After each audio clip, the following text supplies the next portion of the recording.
consent and sex education for communities and students across the country.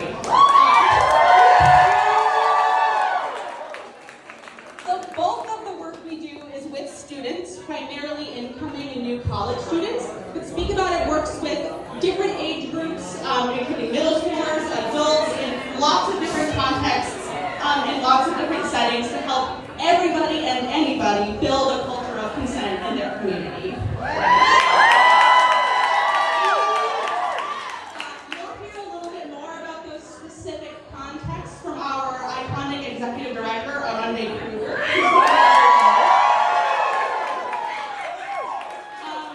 So why, right? Like, why does Speak About It do this work?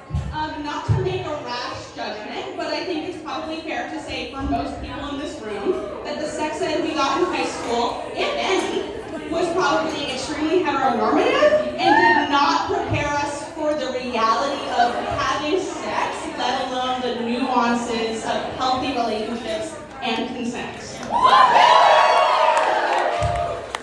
The snazzy little sticker I'm wearing, available for sale at the Speak About It table, says pleasure is prevention. And the reason it says that is because that's the Speak About It ethos, right?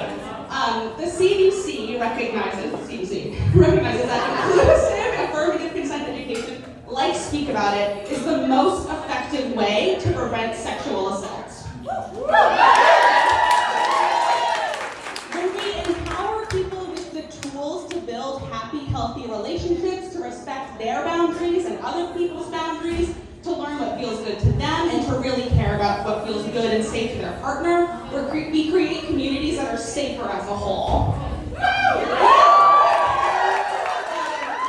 So why Speak About It here tonight? April is National Sexual Assault Awareness Month, and it's a really, really important time for us to connect with our communities. And it's great that we're meeting so many new people here tonight, but it's also a really important time, quite frankly, as a small organization to raise a little bit of money. I don't think that we have to tell you that the state of LGBTQ inclusive education and LGBTQ resources is constantly under attack in this country. And it's directly because of the support of community members like you that Speak About It is able to continue doing this work.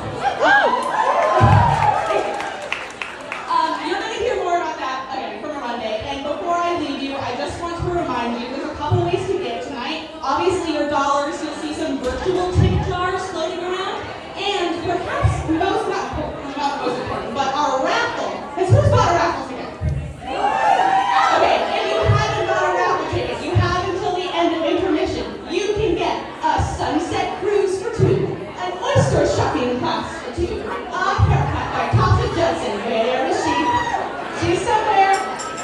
If you like my bob, you want to get her to and also so many other things that you can learn about at the table back there. Get your tickets, have until after information. Thanks for speaking about it.